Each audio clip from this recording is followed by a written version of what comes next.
everyone! So a while back I had mentioned the idea of possibly doing some sort of underrated YA reads video, and a lot of you guys commented and seemed really excited about me doing something like this. I thought of this because particularly in BookTube we tend to talk a lot about the same YA books, and that is good because it generates a lot of discussion about books we've all read and we get really excited about them. But I wanted to do a video talking about some of those hidden gems. They might be underrated in the sense that they were just never popular at all when they came out over a decade ago, or maybe they're by a popular author, but these are just the books that nobody talks about by them. However, I do want to kind of throw in one sort of slight disclaimer, which is that a lot of these books I loved and read when I was, say, maybe around 12 or 13, and it's impossible for me to go back and look at them objectively, if that makes sense, just because anytime I go back to them, I'm filled with just nostalgia and that feeling that I felt when I first read them. So if you do pick, say, one of these books up and you think, chapter stacks I don't feel like would normally like this book or give it 5 stars, that's why. These are just ones I've loved and gone back to for years.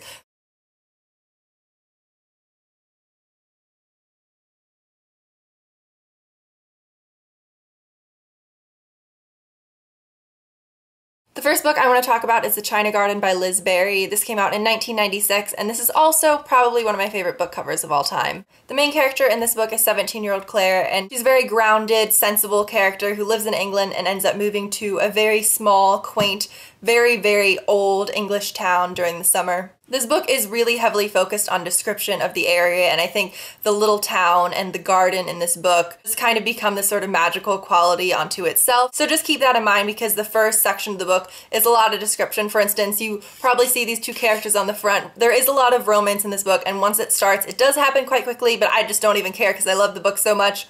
The male character isn't, I think, even introduced until 50 pages into the book, and he isn't even a real true character until 100 pages in, so I just wanted to throw that out there because I think a lot of people might find this book slow. And one thing I should mention about The China Garden is I think the 2 main characters have some of the best sexual chemistry I've ever encountered in a book.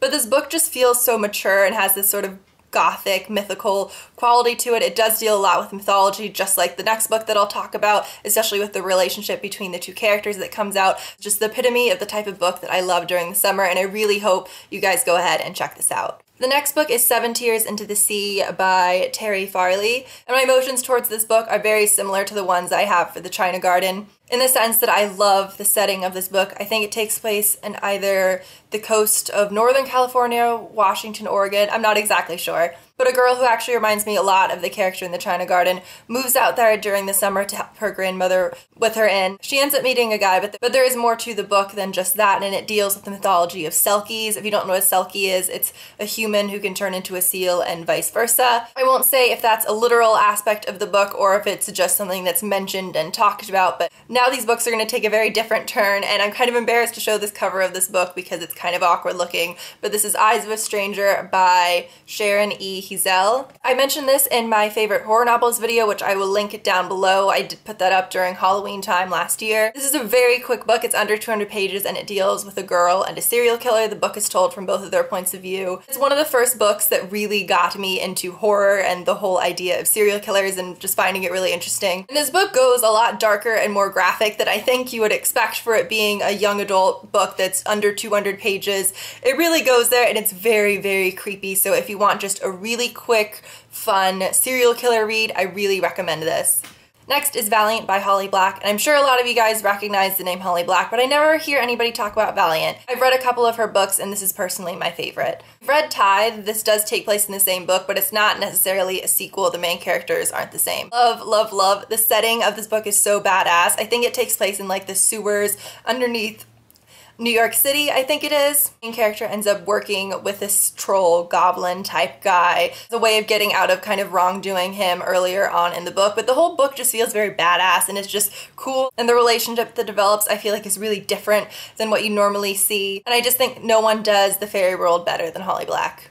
Next is another book where, like Eyes of a Stranger, I just hate the cover, but that is The Forbidden Game by L.J. Smith. You probably recognize the name L.J. Smith because she wrote the more popular Vampire Diaries, and when I originally showed this in a book haul, some of you commented and said, "Ah, I remember those, I love them so much." Because this is actually a trilogy that I happened to find a bind-up of at Books-A-Million. But I had checked these out years ago from the library. I think these actually came out in the mid-80s, I want to say. If you love young adult, fast-paced, really engaging, interesting trilogies, but say you're maybe a little bit sick of dystopian but you want something that's just as fast-paced and fun, I would go ahead and check this out. This story is about a girl who ends up in this very creepy, strange, unique game shop, and when she meets sort of a strange boy there, and when she takes the game home to play it with her friends, they all end up getting sucked into the game.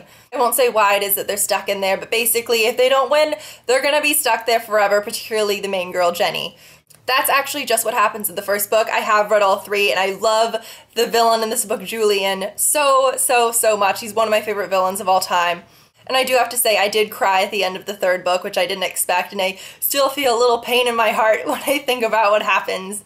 I probably should have ended talking about the Forbidden Game so I don't end talking about such a sad book, but this book is fantastic. Although, now that I think about it, this could be an adult book, but no, I think it's YA. This is A Certain Slant of Light. You can tell it's going to be a sad book. I mean, just look at the cover. Although I will say the book's not as sad as the cover is giving it off. I don't like books that depressing. This is one of those books where I really do not want to give anything away. I think the ending of the book is one of those shocking and sad and hard to read endings. But the main character of this book is a ghost. She's over 100 years old, and one day she's in a high school and she sees that a boy can actually see her. And I know you might hear that and think, ah, fa la la, gonna be a ghost falling in love with a real boy type story. No, there's much more to it than that. Find out about their history and revelations, and what you find out at the end of the book, it's just so painful. And like I said, I'm not actually sure if this is young adult, but if you've read it, you know why I would classify it as young adult, because the actual humans, people in this book, are teenagers. That was the last one. I hope you guys enjoyed this video. If you want to let me know any of your favorite underrated YA reads or just underrated books in general, let me know. I talked about some horror books, some fairy books, some romance books, so hopefully you guys found something in here that interests you, and I will see you guys soon. Bye.